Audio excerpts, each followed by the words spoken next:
I think 2025 was unique because we did see the interest rates start to loosen up a little bit, but mainly we saw a lot of assets that became available that traditionally weren't. One of my favorite stories is an investor of ours that has a good relationship with a bank.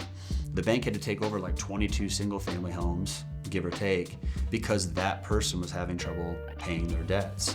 They were able to close in 2 weeks with our money at $2.5 million, and 60 to 90 days later, they refinanced every single one of those homes, sold a couple of them, paid us back our $2.5 million, and now their portfolio is worth $4.5 million in 60 to 90 days. So I love telling those stories because sometimes when you talk to people who don't have a lot of experience in this space, they're saying, who would borrow money that high? It's like, well, strategic people who buy things for $2.5 million, and 2 months later they're worth $4.5 million.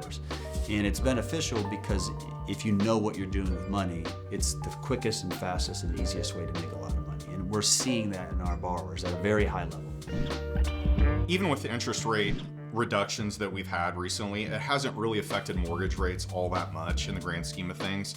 But I think right now, especially, there are a lot of people, and if you operate in the Midwest, we deal with horrible times of year, right? We get -30 wind chill and those kind of things during the winter time. So a lot of people don't really deploy their money into projects during that time of year. And I think that's a huge mistake. I've made probably some of my best deals when other people are sleeping. When you roll into, the holidays times, back to school, times of year when other people are just kind of sitting on their hands, I think this is the time where deals come up that other people just pass by because they're not looking. If you're aware of what's going around, I think you can have deals fall in your lap that maybe other people would have passed on or did pass on. So I think this is a really good time to pick up good deals. The other thing is the market has been kind of frozen for the last couple of years. People have really low interest rates, so they don't want to sell their home because they have a 3% mortgage. And if they sold that and went to another house, they may buy exactly the same thing, but their payment's going to be 50% more. So I think there's a little bit of a stasis that we're in right now where people are just kind of like frozen. I think these are the good times where you can pick up deals because everybody accepts that as the reality, when in actuality, people will still sell. There are still deals being made out there for the people that are looking for them.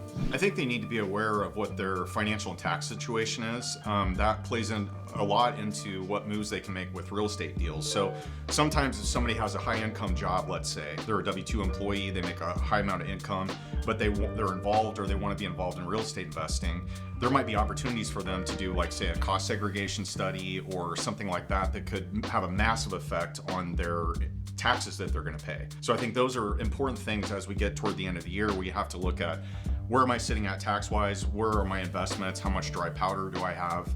And what deals could I what moves could I make to, make this money work better for me and minimize the amount of taxes?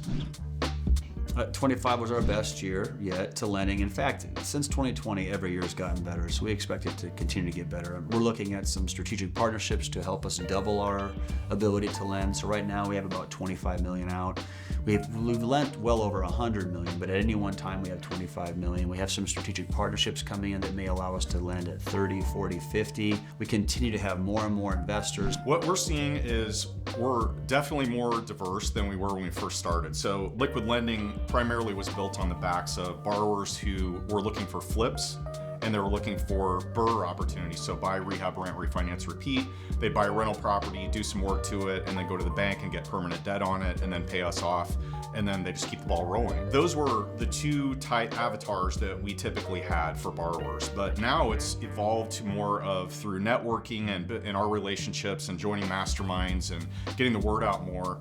We're seeing more commercial deals. We're seeing opportunities for aviation financing, which is never anything that even was on our radar at all. We're getting opportunities like that and business loans, or we're having people that are developers and they're like, hey, we're 3/4 of the way through this project, but we have another one going over here and we need money for it. So we've been able to find it, basically put a lien on a property they already have and, securitize it. And then they are able to then take our money and put it into a new project, finish that, and then pay the whole thing off. I think the coolest part of the new types of loans we're seeing are package deals. So you'll have a retiring landlord that has 10, 15, maybe more properties, and they're just tired of being in the business, or maybe they have a life event or a health issue and they want to unload them. And so we've had borrowers come to us and they say, we've got a package of 10 houses. Can you guys do this, and we've been able to put deals together where we cross-collateralize other properties and make a bigger loan out of it. And then as those basically finish, they're able to either refinance some of them, sell some of them off, and then keep the rest. And then they have really no money into the deal. That's been really cool to see borrowers take down deals like that, because I mean, that's a massive move. I mean, it's going to take a long time to cycle through 10 different houses, but once you do, you can own some of them free and clear. You could have your whole down payment already baked into the deal, and you don't have to bring any extra money. It's really powerful. I have one piece of advice for people looking to get into real estate in 2026. Learn what's available, network with people who are experienced and have been through multiple market cycles. Understand the risk, but take advantage when you have opportunities present themselves, because there are deals happening. The volume is a lot less than it was in 2020, 2021, but they are happening every single day. And there are really good opportunities on the MLS right now, which I wouldn't have been able to say that, 5 years ago. Everybody and their brother would see deals that pop up on the market. Off-market deals are happening, on-market deals. I think if you have dry powder or access to capital and you can take down deals like that, this is the time. This is when really, really good real estate investors are made. You come into a market where it's not hot and everybody's making piles of money. This is the time, if you can execute right now when things are tough and not everybody's doing it, that's when you make your mark.